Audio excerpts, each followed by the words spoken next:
đó ghé đây, mượn bờ vai mỗi ngày. Lúc bấp bênh rối bời, lúc chán chê cuộc đời, chuyện tôi muốn nói đây về những ngày đắng cay, những giấc mơ không thành, những giọt nước mắt long lanh. Chào em, mừng em đến với Tự Tình Lúc Không Giờ.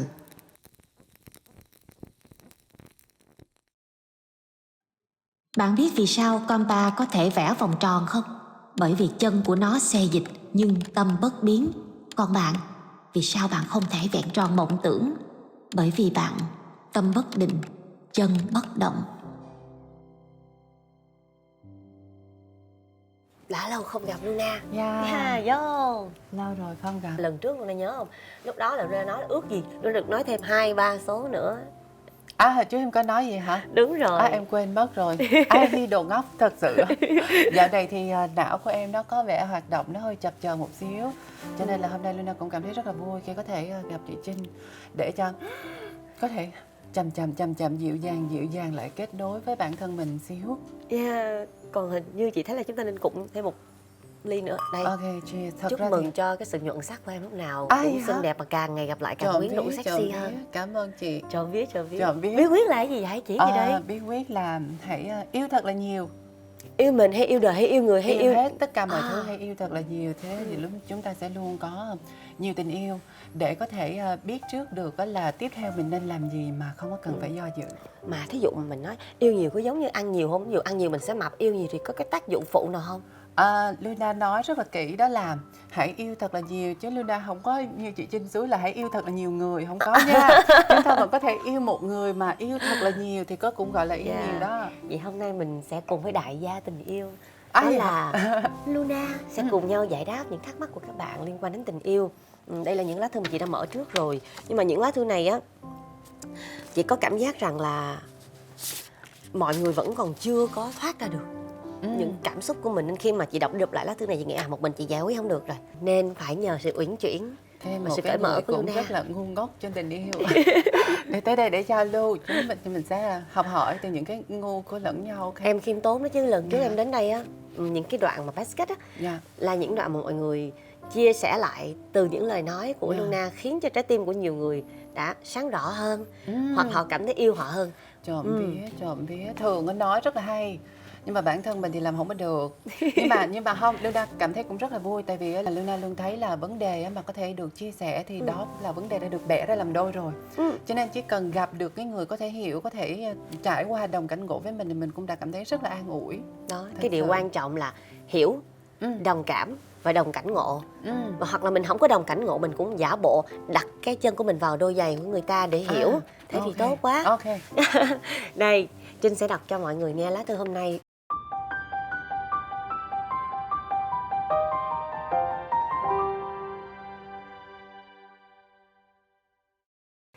Em chào chị, em đã xem các sóng của chị và dần như tìm thấy được nơi an ủi cho tâm hồn, cho chính mình rất nhiều. Cảm ơn chị đã làm một chương trình ý nghĩa xoa dịu cho nhiều người như em. Em không biết chị có đọc lá thư này không, nhưng em cũng xin chia sẻ em có một mối tình thời sinh viên đến nay gần được 4 năm. 4 năm là nhiều quá hả? 4 năm là nhiều. Chứ em yêu thường là nhiêu năm? Gần đây nhất thì cũng hơn 4 năm một xíu. Vậy cũng đồng cảm rồi. Cũng đồng cảm. Ui da, đau quá. Tụi em cũng gặp nhiều sóng gió. Giữa lúc hai đứa chia tay, anh ấy cũng chóng vánh quen một người khác vài tháng rồi cũng chia tay. Còn khi đó em vẫn yêu nên rất đau đớn, vật vã nhiều tháng trời, khóc lóc, không ăn không ngủ, sút ký, nhiều lúc tưởng như không chịu nổi. Và lần đó như một vết thương lớn đối với em. Sau đó rồi em quay về với nhau. Kể từ khi quay lại đến nay cũng đã lâu, nhưng em cảm giác hình như anh ấy không còn như trước nữa. Anh ta từng luôn nhường nhịn mỗi khi cãi vã và rất quan tâm em, chân thành. Bây giờ anh ấy cứ sao kỳ lạ, cư xử khi bình thường thì không sao, nhưng khi cãi nhau thì im lặng nhiều ngày trời, thay vì dỗ dành làm lành như trước, để em rất buồn bã lo lắng. Thái độ anh gay gắt hơn, hay tránh né vấn đề, không dám đối mặt xử lý, ngại va chạm. và nói em hay trách móc làm quá vấn đề lên. Có phải tình cảm này đã hư rồi hay không chị? Cứ mỗi lần như vậy tối em đều không ngủ được. Dù em rất mệt mỏi, còn anh thì ngủ ngon lành và xem như không có gì. Em không biết trong tương lai thế nào, cố gắng được bao lâu. Tụi em đã hẹn ước cưới nhau, nhưng xét về lý trí em không tự tin cưới người này. Vì ngoài ra ảnh còn mê game, không có chí tiến thủ, gia cảnh bình thường, chưa biết lo lắng gì, vô tâm. Còn em thì suy nghĩ nhiều, nhiều mơ ước cao xa, nên lúc nào cũng thấy áp lực và suy nghĩ đấu tranh của chính mình về mối quan hệ này. Em ở bên anh vì tình cảm thanh xuân, nhưng bây giờ thấy ảnh ngày càng thay đổi như vậy. Em từng nghĩ chỉ cần anh yêu thương và đối xử tốt với em thôi, em sẽ đáp trả chân thành hết tất cả những gì em có. Nhưng có lẽ khó quá. Em từng tìm cách chia tay nhưng cuối cùng em cảm thấy không vượt qua được. Em lại trở về bên anh. Thêm nữa, từ khi anh từng quen người mới, dù anh nói rằng chỉ tìm người thay thế cái bóng của em, nhưng đã là vết thương mà chị, em cũng mất lòng tin ở anh hơn. Nên em rất dễ ngờ vực tình cảm của ảnh, gây xung đột, cãi nhau. Chỉ giúp em một lời khuyên vì em đang đứng ở một ngã rẽ lớn. Em tin rằng chọn chồng là một trong những lựa chọn quan trọng nhất của cuộc đời. Giữa lý trí sáng tỏ và con tim mù quáng, quá khó để xem xét hết. Ê, chị mang máng nhớ hồi đó hình như lá thư mà cách đây 2 năm mà em đọc á, cũng là khi mà em khóc thì anh ấy xoay lưng đi ngủ rất ngon. Và lúc đó Luna đã cho nhiều lời khuyên khá là đặc biệt. Luna còn lấy câu chuyện của mình ra để ví dụ nữa chứ. Nhưng cái vòng lặp của năm đó đến năm nay á, nó sẽ khác nhau đúng không? Thật sự thì nó sẽ khác. Nhưng mà Luna nghĩ cái case này, cái trường hợp này sẽ rất là dễ gặp. Nhưng mà Luna sợ là nếu mà trả lời chóng vánh quá thì cái số của chúng ta sẽ kết thúc ngay tại đây luôn. Tức là em có câu trả lời quyết liệt ngay từ đầu luôn rồi. Có câu trả lời quyết liệt ngay từ đầu luôn. Đầu tiên, riêng trong cái chuyện là bạn đặt một cái câu hỏi nó khá là tối nghĩa và nó rất là khó cho cả chị Trinh để là nghĩ sao về người này. Thì thực chất tất cả mọi người ở bên ngoài thì cũng chỉ có thể nghe được những cái lát cắt của câu chuyện thôi. Nhưng mà cái vấn đề quan trọng nhất ở đây á, là bản thân bạn tuy là đã ở cạnh cái người này 4 năm rồi nhưng hiện tại bạn chưa có câu trả lời. Vậy thì á, phải đặt lại cái dấu chấm hỏi chỗ khác là tại sao bản thân tôi lại không thể tự đưa ra cho mình được câu trả lời. Tiếp theo là Luna có nghe bạn nói là việc chọn chồng là một chuyện rất là quan trọng về hệ trọng của một đời người. Đặt theo một dấu chấm hỏi nữa, đây là một trong những chuyện mà mình cho là quan trọng nhất của cuộc đời mình, hay là nó là một trong những chuyện quan trọng. Thực chất á, Luna thấy á, trong cuộc sống còn vô vàn những cái quyết định khác quan trọng hơn, quan trọng ngang ngửa. Nhưng mà có chăng là cái hệ sinh thái và cái nhân sinh quan của bạn nó khiến cho bạn cảm thấy là hôn nhân là một cái chuyện mà bắt buộc là bạn phải chinh phục, phải có được. Nó khiến cho cái quyết định của bạn nó hơi bị mất cân bằng. Thì á, khi mà chúng ta bình tĩnh, tỉnh táo thì chúng ta sẽ có thể có cái cách nhìn rõ ràng hơn. Luna thì với tri kỷ của mình là người yêu cũ thì vẫn với nhau cho tới ngày hôm nay rất là ngọt ngào, như là gia đình, như là chị em, như là cô giáo và học trò, như là mẹ con. Thì Luna đã từng cùng ảnh để có thể cả hai cùng học với nhau một cái điều như thế này. Văn hóa Á Châu của chúng ta không có khuyến khích chúng ta làm, đó là tự mình lắng nghe bản thân mình thật là kỹ. Tại vì văn hóa của chúng ta thì nó đề cao tập thể hơn là đề cao cá nhân. Cho nên tất cả những hành động mà chúng ta hướng về bản thân của mình đó, nó hơi khó. Khi chúng ta còn nhỏ mọi người thì chúng ta rất là dễ có những cái sinh hoạt mà nó cùng nhịp với cái sinh hoạt chung của xã hội. Cùng nhau học tiểu học, cùng nhau học cấp 2, cùng nhau học cấp 3, cùng nhau thi đại học, cùng nhau có người yêu. Nhưng càng lớn cái đời sống của mỗi người nó sẽ mang tính cá nhân hơn. Và lúc đó là cái nguyện vọng và cái quan điểm của mỗi người nó cũng sẽ phân hóa đi rất là nhiều nhánh. Mỗi lần một cái thế hệ mới bắt đầu xuất hiện và hình thành những cái nhu cầu cụ thể hơn thì các bạn sẽ dễ bị lạc lối trong cái chuyện này. Thì sẽ đến những cái thời điểm mà đột nhiên mình lớn đi, dẫn tới là khi mình có những cái quyết định bắt đầu lớn hơn thì như là mình hơi có những cái nhu cầu mình đi ngược cái số đông. Cái trường đại học đó có nên học không? Cái người này quen tới lúc này là bắt đầu nên cưới hay là nên dừng lại? Rồi có nên lấy người này hay không? Công ty này tôi làm có được hay không? Tôi nên bám hay tôi nên nhảy chót? Bạn tôi tới độ tuổi này đã đều kết hôn và có con hết rồi. Những cái mà chúng ta sinh hoạt hàng ngày nó chỉ cho chúng ta một cái hành vi là làm những chuyện hợp lý để cái câu chuyện nó giản tiện và nó xong theo đúng cái quy chuẩn của số đông. Thì khi mình có những cái nguyện vọng mà nó đi ngược lại với số đông mà suốt thời gian vừa qua mình đã không có tranh thủ để xây dựng được cái quan điểm và những cái mục tiêu cá nhân của mình thì nó sẽ rất là khó. Chúng ta sẽ rất dễ là cảm thấy bị lạc lõng. Cho nên là sẽ càng sớm sớm càng tốt. Chúng ta mỗi người á, xây dựng cho mình những cái quy chuẩn nhất định về cái mong muốn của mình từ những chuyện rất là vô thức. Luna sẽ cho mọi người một vài cái ví dụ như thế nào là vô thức. Ví dụ như cái thùng rác ở đó, thay vì anh bỏ rác phân loại bỏ về đúng cái chỗ đó, anh tiện tay có thể để cái rác nó rớt qua một bên xíu. Đó, Luna thấy từ trong những cái chuyện nhỏ nhất như là chuyện đổ rác nè, sắp xếp những cái hoạt động routine của mình hàng trong ngày nè, những cái quan điểm mà mình muốn nói nè, mình sắp xếp quần áo như thế nào, cũng càng lúc á, mình càng phải có cái suy nghĩ, có cái nguyện vọng. Thì trong vô thức á, từng cái chuyện nhỏ mình đều có cái đòi hỏi nhất định của mình, là tôi ăn thì tôi phải ăn như thế nào, tôi mặc thì tôi phải mặc ra làm sao, tôi quét nhà thì quét nhà ra làm sao. Nó xây dựng dần cho chúng ta trong vô thức, chúng ta sẽ xây dựng được cái hệ quy chiếu của ngay chính bản thân mình. Mình sẽ dễ dàng hơn tự đánh giá được đó là trong những cái chuyện lớn dần á, mình nên hay là không, nó có thật sự hợp với mình hay không. Đặc biệt là chúng ta vừa trải qua cái mùa Covid-19, hệ sinh thái công việc thay đổi, tất cả những cái công việc nó thay đổi tới cái ngưỡng cửa mà bắt đầu mỗi người có cái sự lựa chọn cá nhân hơn. Người thì kết hôn, người thì không, người thì nhảy job, người thì không, người thì du học, người thì không. Thì những cái người mà chúng ta bấy lâu nay chúng ta chưa có hình thành được cái sự tự đánh giá nhu cầu của mình, chúng ta sẽ rất là dễ lạc lối. Bạn trai cũ, tri kỷ cũ, học trò cũ của Luna thì là một nhân viên văn phòng, thì rất là dễ là làm mọi chuyện nó tuân theo tập thể, mà chúng ta nghĩ là thi thoảng là người bạn trai đó có vấn đề, hay là chúng ta cứ mãi banh bươi trong cái cách là cái chuyện đó có vấn đề, nhưng thực chất không phải cái chuyện đó có vấn đề, mà cái công cụ của chúng ta tự đánh giá nhu cầu của mình nó chưa có được rèn giũa một cách chính xác. Cho nên nếu hỏi Luna thì Luna hoàn toàn không có bất kỳ cái đánh giá nào cho bạn được về cái câu chuyện tình cảm của bạn. Nhưng mà Luna là có thể cho bạn biết là bạn cần phải rèn luyện nhiều hơn. Tóm gọn lại đó là một câu là đừng sống vô thức, càng sớm càng tốt. Chúng ta hãy đừng có vô thức từ trong những chuyện nhỏ nhất, cái ăn, cái mặc, cái chơi, để có thể tự xây dựng cái hệ quy chiếu cá nhân nè, những cái mong muốn, nguyện vọng cá nhân này, để mỗi lần mình đưa ra những cái quyết định dù là nhỏ nhất, mình cũng phải thấu đáo cái chuyện đó một cách tường tận. Công cụ đó nó sẽ là la bàn để bạn tự đánh giá những cái quyết định trọng đại hơn trong cái cuộc sống của mình. Thú vị quá. Hít một hơi. Wow, em vừa mới là một phần diễn thuyết tốt nghiệp đại học xuất sắc luôn đó, Luna à. Chị có nghe ở dưới đó là những tiếng vỗ tay của các bạn sinh viên. Nhưng mà Luna thật lòng, Luna nghĩ là hôm nay đến đây nói cái gì đơn giản thôi.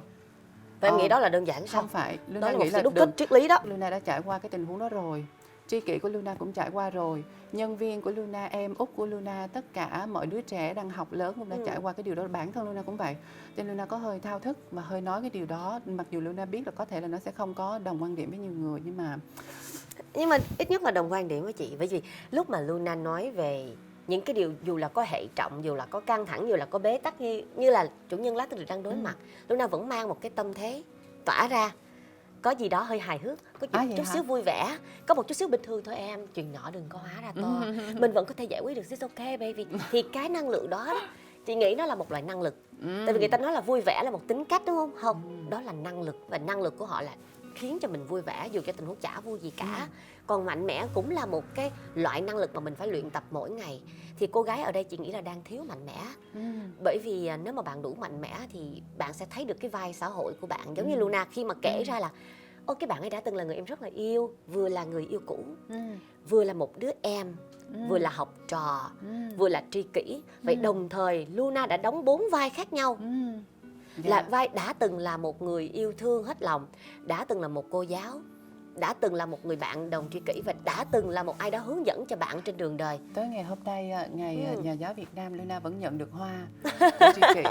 Ngày Phụ nữ Việt Nam, Luna cũng nhận được hoa. Ngày Nhà giáo Việt Nam, Luna cũng nhận được hoa là cảm ơn cô giáo. Thì thật sự ngày của mẹ thì sao? Ngày của mẹ thì cũng có nhắn tin hỏi han này kia.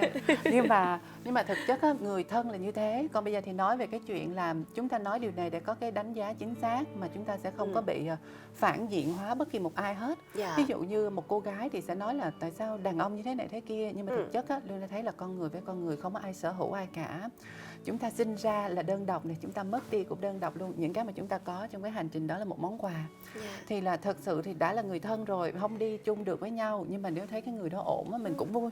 Rất trân trọng những suy nghĩ này của Luna, bởi vì bạn không chỉ là yêu thương, đồng cảm và lắng nghe cô gái đang rối bời trong bức thư, mà bạn còn đứng cả về phía chàng trai, khi thấy rằng anh chàng, cái lỗi mà anh đang mắc phải chỉ là chưa nhận ra rất là nhiều những vấn đề quan trọng cần sửa chữa ở bản thân mình để mang lại cuộc sống tốt hơn cho mình và cho người khác. Thì cô gái là vội kỳ vọng rồi, ngay lập tức một cái búng tay, biết đâu sau khi kết hôn anh trở thành một người chồng tốt, Ừ, một người Hoặc là chỉ một có tập người trung xấu. xây dựng gia đình, kiếm được thật nhiều tiền, giống như hình mẫu của xã hội, lấy một chiếc xe tốt, mang tiền về cho vợ, mua quà sinh nhật đúng hạn và biết tặng hoa đúng ngày. Những cái kỳ vọng đó nó lớn lên dần và khiến cho bạn cảm giác rằng là bước vào cuộc hôn nhân mà nếu ảnh cứ như vậy, cứ mê game, cứ vô tri, cứ vô thức như thế này thì mình sẽ mệt lắm đây. Nhưng mình là một người đầy tình bao dung và yêu thương, muốn dẫn dắt mà, mình có nên cưới người này không? Vậy thì bạn có thấy là cái vai xã hội của mình nó rất là thu hẹp không? Đúng rồi. Là chỉ là người vợ thôi chứ Yes. không thể mà mình muốn là một cái người nào khác, một người đồng bạn cũng được mà nhiều khi không có kết hôn mà mình vẫn là người dìu dắt được, vẫn là cô giáo được, vẫn là người chị được. Hoặc là cái tình huống nó kết hôn nó sẽ đến cho một cái tình huống khác. Dạ. Không phải là do mình tự nghĩ mà là do đôi bên cái tình cảm nó cùng nảy nở, thì đôi bên sẽ cùng nhau ngồi nghĩ xuống cái điều đó một cách rất là tự nhiên. Chúng ta đổi ngược lại, nếu như bản thân chúng ta là một người phụ nữ mà không muốn kết hôn, chưa muốn, mà cái anh đó cứ push mình thì mình cũng sẽ cảm thấy rất là khó khăn và khó chịu. Cho nên mọi chuyện thì chúng ta cũng nên nghĩ đa chiều ra một xíu. Nói chung cả hai bên đều có tín hiệu thì cùng quan điểm, cùng đầu tư thì hai người cùng đầu tư vào một dự án. Còn nếu mà cảm thấy không ổn thì chúng ta đầu tư tới cái khoản nào mà chúng ta thấy ngưng có lời thì chúng ta tạm biệt cái người bạn của mình. Và không có để bản thân mình chỉ quá phụ thuộc vào một cái kênh sinh lợi hoặc là một cái vai trò giống như hồi nãy chị Trinh nói là cái vai trò mà bạn nghĩ dành cho mình nó hơi hẹp. Chị nghĩ là đôi khi thành công của bạn ngấp nghé tuổi 30 đi là phải lấy được một người chồng tốt, sau đó ổn định gia đình, rồi mình sẽ có con, rồi nuôi con lớn lên, nó đi học tiểu học, trung học, rồi mình già đi mình hạnh phúc.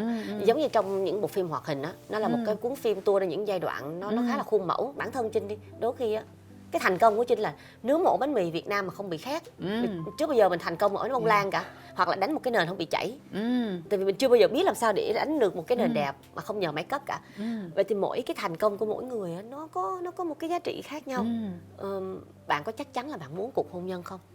Hay là sau khi bạn kết hôn bạn mới nhận ra thì ra mình không phải là muốn hôn nhân mà là muốn sự yên tâm về một người mà người đó có sự cam kết. Đúng mà rồi. cam kết đó bạn phải đặt vào trong cái tờ giấy hôn thú. Ồ, thế thì Chính lỡ xác. như mà bạn đã có tờ giấy hôn thú rồi bạn vẫn không yên tâm, anh ấy vẫn mê game Chính xác. và bạn lại có thêm một đứa con, chồng và thêm 2 đứa con thì là bạn có 3 đứa con. Rồi Rồi bao nhiêu áp lực mới, rồi bạn phải kiếm gấp 3 lần tiền và giảm 3 lần thời gian rảnh. Có thêm ba má bên nội nữa. Ồ, bạn phải cưới thêm cả rất nhiều họ hàng của anh ấy nữa. Yes. Vậy thì trách nhiệm của bạn sẽ tăng lên gấp 10 lần. Bạn có muốn cuộc hôn nhân này không? Đúng, có thật sự muốn hôn nhân hay không? Luna rất là đồng ý với cái chị Trinh nói, chúng ta phải hỏi mình là thật sự là chúng ta có muốn hôn nhân hay không? Rồi chúng ta có thật sự yêu cái anh đó hay không? Hay là chúng ta chỉ đang cư xử theo đúng cái hành vi khuôn mẫu mà bấy lâu nay chúng ta được biết là tới đúng cái giai đoạn thì mình phải làm những cái điều đó bởi vì nó được cho là hợp lý. Nó là những cái hành vi mà giống như những cái phản xạ có điều kiện mà xã hội đã cho mình những cái dữ liệu đó. Thì nếu như mọi chuyện mà nó thuận buồm xuôi gió, cả hai đều mong muốn cái điều đó thì đây là một phản xạ có điều kiện tốt. Dạ. Nhưng mà trong quá trình mà chúng ta triển khai và chúng ta cảm thấy lấn cấn, hao mòn, rủi ro thì you know it. Xem như mình đã tạm thời giải quyết được một nửa vấn đề, giúp cho bạn có thể hiểu thêm về khái niệm hôn nhân trên quan điểm của chúng ta. Những người cũng chưa kết hôn nha. Xem. Dạ, xém. Xem. Mình bước qua Xém. một khái niệm thứ hai mà bạn nhắc đến mà Trinh cũng hơi chú ý là chị ơi, Can I? of course, tình yêu của em có bị hư không? Luna có thấy cái chữ đó hay không? Tình yêu của em có phải bị hư không? Luna cảm thấy nó hơi nhiễm tình cực đoan.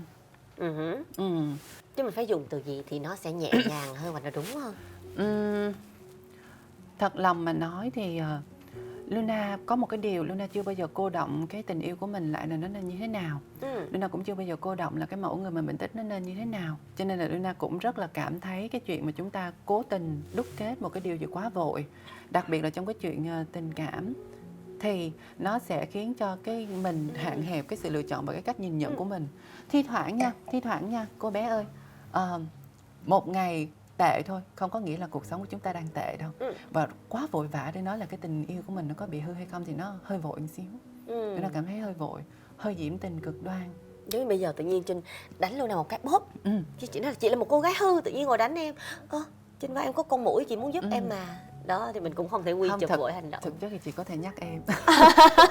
Vậy là mình phải hội thoại đúng không? Đúng, mình thay phải vì hội hành động thoại. quá vội vã. Đúng, mình phải trao đổi. Thì mình đang hội thoại đây nè.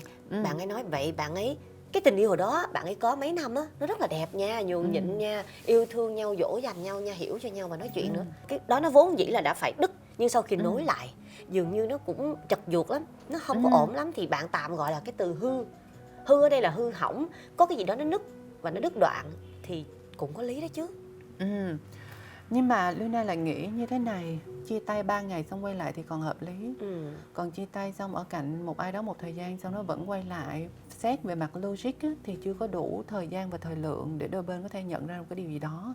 Luna xin lỗi là trong cái lá thư có cung cấp một cái khoảng thời gian cụ thể là hai bạn đã cách xa nhau bao lâu hay không? Quen cho được 4 năm, chia tay vài tháng. Vài tháng á, thì nó hơi vội. Luna thấy là ngay cả bản thân chúng ta mà để có thể học xong một cái khóa, một cái giáo trình gì đấy, thì vài tháng mà vừa phản xạ có điều kiện đã vừa tiếp nhận một cái con người mới và vừa quay ngược trở lại nhanh với cái hành vi cũ, thì Luna cảm thấy là khoảng thời gian đó nó hơi ngắn để cái người bạn trai này có thể đúc kết được cái điều gì đó từ cái sai lầm cũ của mình và có thể gọi là bắt đầu và kết thúc thật sự với cái người mà bạn ấy đang tìm hiểu. Cho nên là có hai trường hợp nhé, nếu mà quay lại mà hai người dính chặt nhau như Sam thì Luna nghĩ là duyên đó, duyên, nhưng mà quay lại mà thấy đâu có dính thôi, đúng không? Cho nên thật sự là chúng ta phải coi lại. Luna cảm thấy ngay khúc này thì nó có vẻ sai sai, nhưng mà còn ở đây á, Luna nói như thế này, thời gian mà Luna mới vừa chia tay tri kỷ của mình á, Luna cũng cảm thấy khá là buồn. Có những hôm mà qua nhà của ảnh ăn chung với ba má của ảnh, hay là mình nghĩ về cái khái niệm gia đình cũ, thì mình cảm thấy là mình đang làm gì vậy, mình có làm sai hay không. Nhưng mà 8 tháng vừa qua đó thì đã cho mình thấy là cái quyết định đó là đúng. Tại vì mình đang níu kéo những cái ngưỡng hành vi cũ mà nó không còn đầy đủ cho một cái bức tranh toàn cảnh nữa. Thì trong trường hợp này á, Luna cũng rất là khó có thể đánh giá. Luna chỉ có thể khuyên bạn là bạn phải cân nhắc lại xem cái bạn tiếc là cái gì, hai người có còn yêu nhau hay không, hay là mình đang tiếc nuối một cái giống như một cái dự án mà mình đã xây quá là lâu, và những cái hành vi cũ, những cái điều xung quanh râu ria mà mình tiếc nó khiến mình quay trở lại cái con đường cũ. Thì cái điều này rất là khó và bạn phải tự cân nhắc thôi. Trinh quá nhớ về cái cuốn sổ địa bị mất năm học lớp 1 quá. Lúc đó Trinh đã khóc như mưa và nghĩ rằng đó là cái quyết định quan trọng nhất của đời mình. Tại sao mình có thể mất cuốn sổ địa đó được? Đúng. Và mình cũng dường như muốn tự sát theo cái cuốn sổ địa của con. Hiểu. Nhưng lúc đó mẹ đã nói rằng là không sao con, chỉ là một cuốn sổ địa thôi. Con sẽ có một cái cuốn sổ địa chép tay khác. Bằng tất cả công sức con sẽ chép một cuốn sổ địa mới. Thì mình nghĩ vậy là nó chỉ là một cuốn sổ địa, nó chỉ là hôn nhân thôi mà. Đúng. Luna cũng có một kỷ niệm giống chị Trinh luôn. Hồi đó người yêu thứ hai của Luna rất là đẹp trai, cao hơn Luna cả một cái đầu, còn là người mẫu teen thời điểm đó. Wow. Luna là một đứa rất là mọt sách. Luna cũng nghĩ là làm sao mà mình có thể quen được một người như vậy ta, mà kiểu lúc đó mình chưa có nhận thức được cái tiềm năng của mình. Sau đó chia tay bạn đó thì Luna cũng cảm thấy rất là buồn, muốn xỉu, Mất cả bầu trời. buồn như kiểu là những ngày tháng sau này sẽ như thế nào ta. Xong rồi cái Luna đi chơi Halloween, mọi người Luna bị rớt bể hợp phấn, cái Luna tiếc hợp phấn hơn. Cái Luna mới nhận ra là I see. Không, mình không có so sánh với bạn trai với hợp phấn, nhưng mà cái nhu cầu của mình á, thi thoảng á, đôi khi cái điều mà mình muốn á, nó chưa thật sự là cái điều mình cần đâu. Còn nếu mà cái mình muốn mà nó thật sự là điều mình cần luôn thì đó chính mới là cái điều rất là quan trọng. Còn lại thì có khi là chúng ta chỉ đang phản xạ tạm thời thôi. Tại người ta tưởng là thất tình là phải đau. Không đau bằng hợp phấn bị bể đâu, tiếc muốn xỉu. Bạn nghĩ rằng trái tim tan vỡ đã đau ư? Không, thử hãy mua một hộp phấn mắt mới và làm rơi nó 1 giây sau khi mua xem. Trái tim bạn chỉ vỡ ra ngàn mảnh còn đau hơn. Tay chân bủn rủn luôn, cảm thấy thắt lòng lại, quên liền bạn trai ngay ngày hôm sau luôn mọi người. Được vậy thôi, nhưng bạn nếu mà có yêu được hãy yêu đi, hãy cố gắng xác định vai xã hội của mình nhiều lên. Hãy như là một cô giáo của anh ấy, một người bạn, một người chị, một người em gái, một người đồng chí chia sẻ, một người bạn thân, nếu mà không thể là một người vợ. Và còn bây giờ thì đây là một món quà cho một cô gái rất giàu tình cảm, có nhiều những cái sự tăm tối trong suy nghĩ nhưng lại cũng rất là rực sáng và đam mê. Alo. Ông này mình đang trích dẫn thôi. Ai? Lấy cảm hứng từ những tác phẩm văn học Nhật Bản, bộ sưu tập này sẽ mang đến những câu chuyện đẹp đẽ và đầy chất thơ.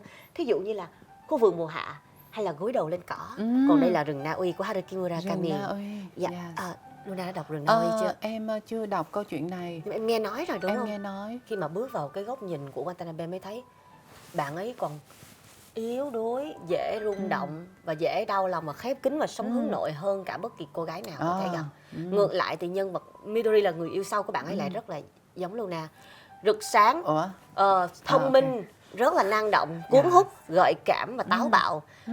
Nhưng mà cái sự giằng xé của người yêu mới là Midori hay là người yêu cũ là một người yêu cũ của bạn thân của Watanabe á, là một cái vòng lặp không thể nào mà thoát ra được. Chính vì vậy đây là một cái câu chuyện mang màu sắc hơi trầm buồn. Nó đại diện cho nỗi cô đơn của lớp thanh xuân. Và tác phẩm này xảy ra vào thập niên khoảng 60 ở Nhật Bản. Thì lúc đó thì cái bản Rừng Na Uy là bài hát của nhóm The Beatles. Lâu Nâu á, là thương hiệu nước hoa này mang lại á, nó có những cái tầng hương rất là đặc biệt. Cụ thể là mùi hương này mang nét trầm và sâu sắc. Nó hợp cho những ai thích gỗ này. Luna có thích gỗ không? Có, Luna rất là thích đàn hương. Có mùi của dương sỉ nè, xong rồi mùi gỗ thông, thoáng nhẹ là có một chút xíu mùi cam hương, nó mát mát. Rồi tầng hương giữa là gỗ hoàng đàn, nhựa cây, tolubasam ngọt ấm. Và tầng hương cuối là hoắc hương, rêu sồi, gỗ linh sam. Nó có chút u tối, nó có buồn vương vấn. Nhưng mà ở đâu đó nó có rực đỏ của tình yêu, của sự yêu mọi thứ. Giống như kiểu của Luna vừa chia sẻ hàng đầu á. Wow. Wow, so it's yours. Đây là của Luna đây. Thank you. Luna cảm ơn chị Trinh. Luna ngày hôm nay thì sau khi về buổi tối, chắc chắn là một lát nữa khi xong thì Luna sẽ mua cuốn Rừng Na Uy để xem qua góc nhìn của Watanabe. Để xem qua góc nhìn. Và Luna sẽ trân trọng em nước hoa này, trân trọng buổi gặp ở đây ngày hôm nay và trân trọng lá thư của bạn nữa. Cảm ơn Luna rất nhiều. Và bây giờ sẽ là một ca khúc mà guitarist yêu thích của Trinh là bạn Trọng Lê đã sáng tác dành riêng cho cô gái ngày hôm nay. Hy vọng là bạn cũng sẽ có cái tâm trạng thoải mái hơn. Cái việc mà mình nói đã lâu không gặp ha, bạn khỏe không, thì thường dành cho những người mình lâu quá không gặp. Nhưng đôi khi á, Trinh rất là xúc động với cái câu đã lâu không gặp chính mình. Hỏi cái cô gái mà tình yêu cuộc đời đâu rồi? Sao lúc này dạo này trầm buồn thế? Đã lâu không gặp bạn, bạn thức dậy đi chứ. Xin mời bạn sẽ cùng đến với giọng ca của Alex.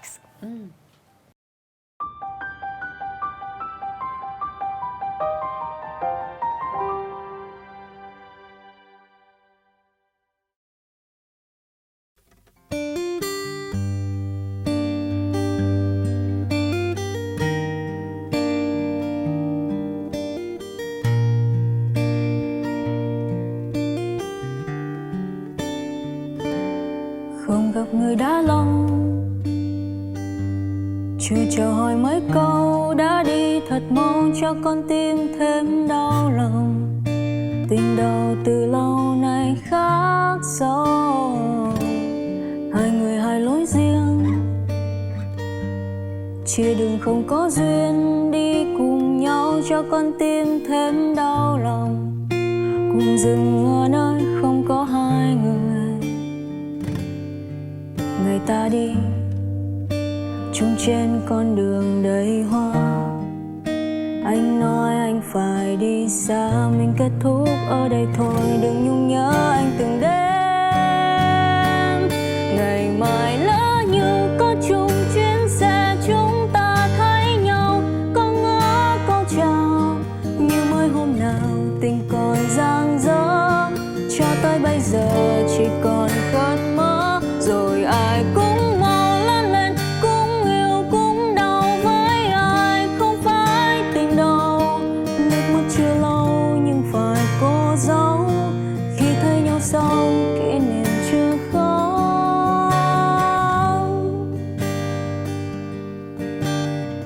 Em nghĩ thế nào về việc sống thật lâu? Lâu đến mức mà những người em yêu đều biến mất. Người trẻ lớn lên, cũng già, rồi cũng về với đất. Còn em vẫn sống hoài với nỗi nhớ thật dài. Em nghĩ thế nào về việc chẳng còn ai nhớ tên thật của em là gì nữa? Em vẫn trẻ trung, nhìn hè đi qua cửa, dở lại từng trang, từng ký ức đời mình. Một linh hồn ngàn tuổi đã thành tinh, chỉ muốn dâng hiến lòng mình cho khoảnh khắc. Bởi sâu thẳm cái ngọt ngào diễn ra trong tích tắc, đôi khi vẫn hơn nỗi băng giá đời đời. Không gặp người đã lâu, không gặp người đã lâu, không gặp người đã lâu, không gặp người đã lâu. Ngày mai lỡ như có chung chuyến xe, chúng ta thấy nhau, có ngỡ câu chào như mới hôm nào tình còn dang dở. Cho tới bây giờ chỉ còn cơn mơ, rồi ai